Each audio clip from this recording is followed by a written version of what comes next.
There's a certain kind of house that changes the way you feel the moment you walk into it. No dishes sitting in the sink. No random clutter silently collecting in the corners. No feeling of chaos hanging in the air. Everything feels calm, clear, controlled.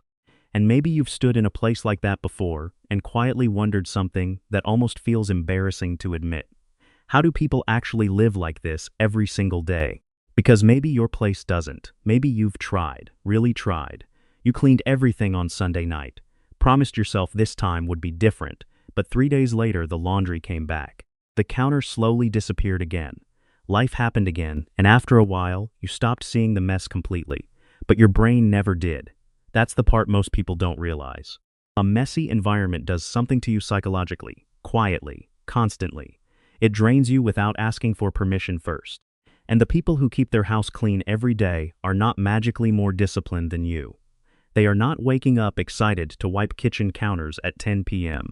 Their brain is simply attached to something deeper, something emotional, something most people never stop long enough to understand. Because cleaning was never really about the house. It was about what the house was doing to their mind. And once you feel that shift internally, everything changes. So if you enjoy deep psychology and the hidden patterns that quietly shape human behavior, make sure to like the video and subscribe to the channel, because this goes far deeper than cleaning. And maybe that is the first thing most people completely misunderstand about people who keep their house clean every single day. They assume those people simply enjoy cleaning more, that they somehow feel motivated to scrub counters after a long, exhausting day while everyone else feels drained. But honestly, I do not think that is true at all. Most of them are just as tired as you are, just as stressed, just as mentally overwhelmed sometimes. The difference is not that they love cleaning. The difference is they love what happens to them emotionally after the cleaning is done. I remember talking to someone who said the quietest part of their entire day was the moment they finished resetting their apartment at night. The dishes were done, the lights were dim, everything was back where it belonged. And for the first time all day, their mind stopped racing. That stayed with me because it explains something deeper most people never realize. A clean space gives certain people a feeling of psychological safety, control, calm, stability, especially in a world that constantly feels unpredictable. And once your brain emotionally connects cleaning with peace instead of effort, the behavior stops feeling like a chore.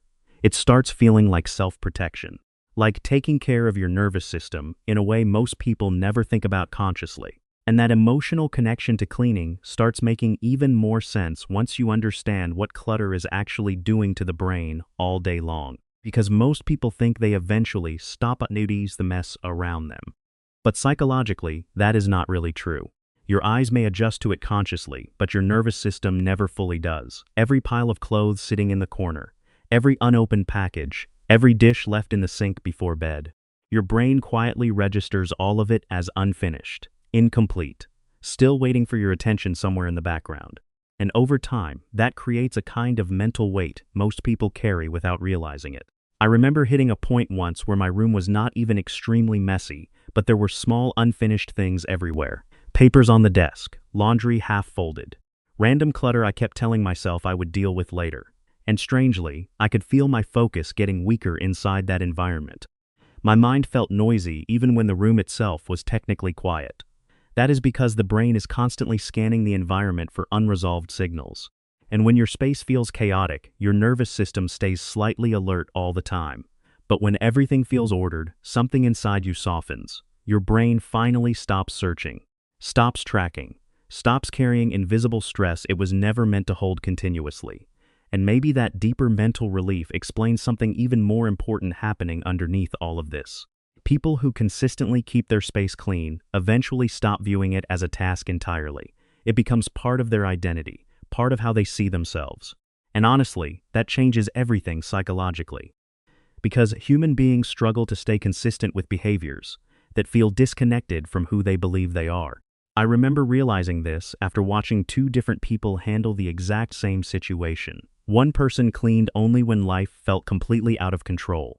The other cleaned automatically, almost without thinking about it. Not because they were obsessive, not because they were naturally organized, but because somewhere along the way, they quietly became the kind of person who resets their environment before the chaos piles up. That behavior no longer required motivation. It required alignment. And that may be the real shift most people never make. They keep trying to force themselves into habits while still internally identifying as someone who is messy, disorganized, or bad at routines. But your brain always tries to stay loyal to the identity you repeat to yourself most often. And once someone starts thinking, I take care of my space, take care of myself, the behavior suddenly feels different emotionally. If this part feels painfully familiar, comment number 7 below, because sometimes the biggest life changes begin with changing the way you quietly describe yourself in your own mind. And once that identity shift starts happening internally, something else begins to change almost automatically. Cleaning stops being only about appearance. It becomes emotional regulation. Have you ever noticed how people suddenly start organizing drawers, folding clothes, or wiping down the kitchen when they feel anxious or emotionally overwhelmed? That is not random at all. I remember one night feeling mentally exhausted after a stressful conversation, and without even thinking about it, I started cleaning my apartment in complete silence. Not aggressively, calmly, slowly. And strangely, the more organized the room became, the quieter my mind became too. Because physical action gives emotional energy somewhere to go. Your nervous system stops sitting trapped inside the stress. It starts releasing it through movement, through completion, through order. And maybe that is why people who clean consistently often seem calmer psychologically. They accidentally discovered something powerful. Sometimes cleaning the room is really the mind trying to clean itself. And maybe that emotional release becomes most visible in the smallest moments that nobody else ever sees. Picture this. It's 10 p.m. Long day. Your body feels heavy. Your mind is still replaying conversations, problems, unfinished thoughts. The easiest thing would be to leave everything for tomorrow. And sometimes people do. But other people quietly spend 10 minutes resetting the space around them before they sleep. They wipe down the kitchen counter, fold the blanket on the couch, put a few things back where they belong. Small actions, almost meaningless on the surface, but psychologically, something powerful is happening underneath. I remember realizing this one night after cleaning my apartment before bed even though I was exhausted. The moment I turned off the lights and looked around the room, I felt something shift internally. Not pride, not perfection, relief. Like my brain finally received the message that the day was complete, safe, handled. And maybe that is why these tiny nighttime habits become so emotionally important over time. They're not really about impressing anyone. They are quiet signals to the nervous system that chaos does not get the final word today. If you understand this feeling deeply, comment number 7 below. Because some people are not cleaning a house at night.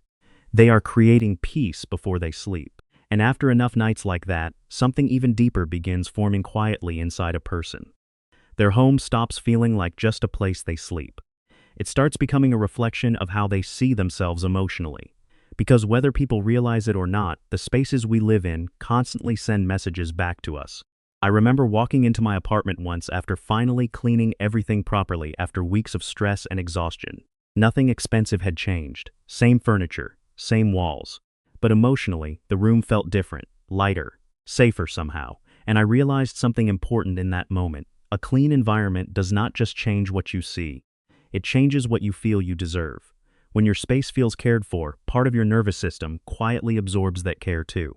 But when you live inside constant chaos long enough, your brain slowly normalizes emotional heaviness without you noticing it.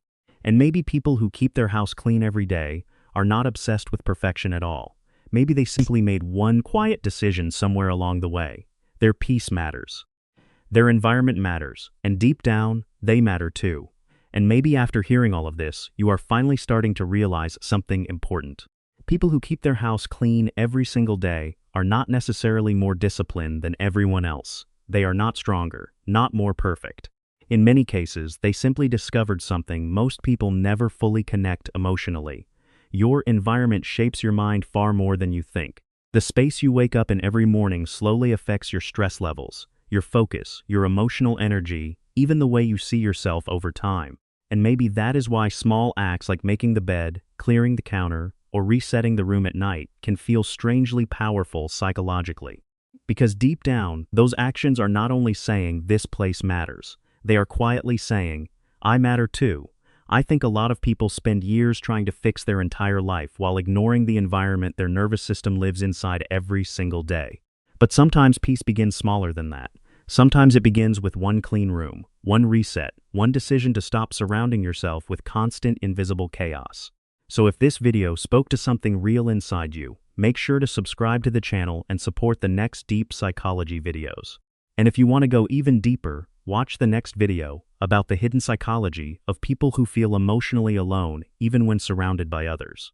Because some of the deepest human patterns are the quiet ones nobody ever talks about. All the voices and images in my videos are created with AI, but the editing process is completely done by me. I personally match every image with the voiceover, arrange every scene, and turn everything into a complete video. No AI or machine can replace that part. Making videos takes a lot of time and effort, so if you enjoy the content, please support the channel with a like and subscribe.